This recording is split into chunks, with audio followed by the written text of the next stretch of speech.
नमस्कार दोस्तों, मैं ओम प्रकाश। मेरे YouTube चैनल में आप सभी का बहुत बहुत स्वागत है। दोस्तों, हम पिछले वीडियोस में जाने थे अनुसंधान की विशेषताएं। अब इस वीडियो में हम जानेंगे अनुसंधान के विभिन्न प्रकारों को। तो दोस्तों, काफ़ी इंपॉर्टेंट कंटेंट मैं आप लोगों के साथ शेयर करता हूं आपके एंटी नेट एग्जाम के अकॉर्डिंग। और पहले भी बता चुका हूं दोस्तों, जैसे कि मैं जो टॉपिक सेलेक्ट करता हूं वो सिलेक्टेड टॉपिक ही चूज करता हूं आपको, जो आपके एग्जाम के लिए ज़्यादा से ज़्यादा महत्वपूर्ण हो। तो दोस्तों, चलिए बिना देर किए चलते हैं टॉपिक की ओर, बात करते हैं अनुसंधान के विभिन्न प्रकारों का वर्णन। यहाँ पे मैं विस्तार से वर्णन करूंगा। इस वीडियो का दूसरा पार्ट भी होगा, ये फर्स्ट पार्ट है।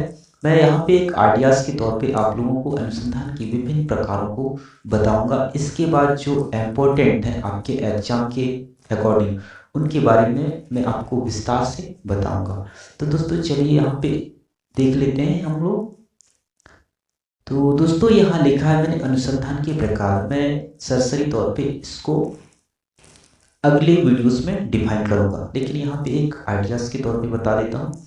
अनुसंधान के प्रकार, टाइप ऑफ रिसर्च, काफ़ी इंपॉर्टेंट है आपके लिए, वीडियो को अंत तक देखिए। तो दोस्तों, यहाँ पे लिखा है अनुसंधान को विभिन्न आधारों पर वर्गीकृत किया गया है। इसको अलग अलग आधारों के हिसाब से वर्गीकृत किया गया है। तो सबसे पहले हम यहाँ पे देखेंगे परिणाम के आधार पर अनुसंधान के प्रकार। तो यहाँ पे परिणाम के आधार पर अनुसंधान को 3 भागों में डिवाइड किया गया है। पहला है मौलिक अनुसंधान, जिसको प्राथमिक अनुसंधान भी कहा जाता है। दूसरा दोस्तों, व्यवहारिक अनुसंधान, जिसको प्रयुक्त अनुसंधान भी कहा जाता है। और तीसरा है क्रियात्मक अनुसंधान। तो ये परिणाम के आधार पर ये 3 अनुसंधान है। इसके बाद दोस्तों, उद्देश्यों के आधार पर अनुसंधान। हमने जाना परिणाम के आधार पर अनुसंधान के प्रकार, अब जानेंगे उद्देश्य के आधार पर अनुसंधान के प्रकार। तो पहला प्रकार है दोस्तों यहाँ पे वर्णनात्मक अनुसंधान। वर्णनात्मक अनुसंधान के भी कुछ उप पार्ट है। तो पहला है घटनोत्तर, जिसको कार्योत्तर अनुसंधान भी कहा जाता है या घटना उत्तर अनुसंधान भी कहा जाता है, जो घटना के पश्चात इसका सत्यापन किया जाता है। इसके बाद दोस्तों, ऐतिहासिक अनुसंधान, जो भूतकाल से संबंधित है। और तीसरा है दोस्तों विश्लेषणात्मक अनुसंधान। इसके बाद उद्देश्यों के आधार पर दूसरा जो अनुसंधान है सह संबंधित अनुसंधान। तीसरा है व्याख्यात्मक अनुसंधान। अब हम आगे देख लेते हैं दोस्तों। और पांचवा है समन्वयी अनुसंधान। यहाँ पे स्पेलिंग इसका ठीक नहीं है। समन्वयी अनुसंधान और प्रायोगिक अनुसंधान, ये हमने जाना परिणाम के आधार पर और उद्देश्यों के आधार पर अनुसंधान के प्रकार। इससे एक आइडियाज लग जाएगा आप लोगों को कि कौन सा जो अनुसंधान है और किस से संबंधित है, और आपके एग्जाम में पूछा जाता है ये सब चीजें। दोस्तों, आगे देखते हैं तर्क के आधार पर अनुसंधान के प्रकार। ये काफी इंपॉर्टेंट है और इसके बारे में मैं आगे आपको विस्तार से बताऊंगा। आगमन शोध यानी कि आगमनात्मक अनुसंधान और निगमन अनुसंधान। इसके बाद दोस्तों आगे देखते हैं हम प्रक्रिया के आधार पर अनुसंधान के प्रकार।